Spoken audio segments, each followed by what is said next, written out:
This is the Emergency Medical Minute.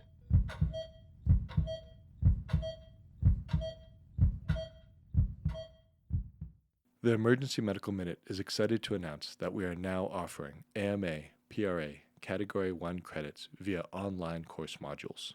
To access these and for more information, visit our website at www.emergencymedicalminute.com/CME-courses, or simply click on the link in our show notes and create an account. So basically this EKG is a case of a 35-year-old that had come in with some abnormal sensation in his chest, like a fluttering sensation, no actual chest pain, that began while exercising. So using the EKG as a prompt, can someone just sort of say what they see? Just broadly speaking, just describe it to me.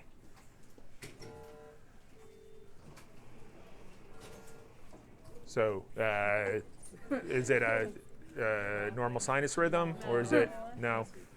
So right.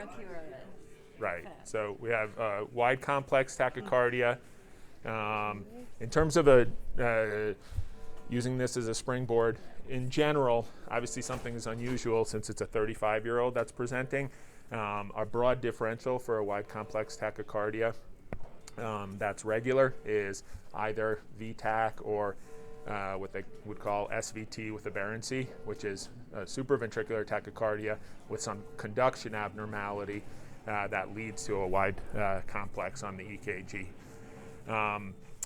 Epidemiologically, wide complex tachycardias are about 85% are going to be ventricular tachycardia. So the construct in general is, when in doubt, treat it as ventricular tachycardia.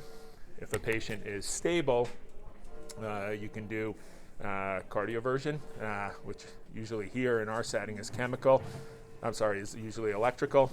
So cardioversion with 100 joules with a biphasic, or you can do potentially chemical cardioversion in other settings, usually procainamide or amiodarone. Obviously that's not super interesting in terms of the differential and the management. So in a 35-year-old, what would be sort of considerations as a ventricular tachycardia? So some of the things that we worry about in younger people are prolonged QT. Obviously, that's something that we're concerned about in the ER, since many of the medications, namely antiemetics or some of the antipsychotics that we use for various indications, are associated with prolonged QT. So that's something that could predispose. So this patient didn't have that. Brugada syndrome, have you guys heard of that?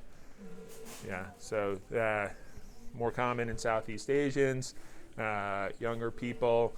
It's a congenital condition, usually on their pre-ventricular tachycardia EKG. They have an atypical right bundle branch block pattern. There's a definite association with sudden cardiac death, so it'd be important to exclude that in this patient moving forward. And then one of the things that you can get with SVT and aberrancy in a young person is Wolff-Parkinson White, so that could present with a wide complex tachycardia like this. But this patient ended up having what's called arrhythmogenic right ventricular dysplasia. It's a congenital condition where you get fibrofatty deposition or replacement of the normal right ventricular musculature, and it predisposes you to arrhythmia.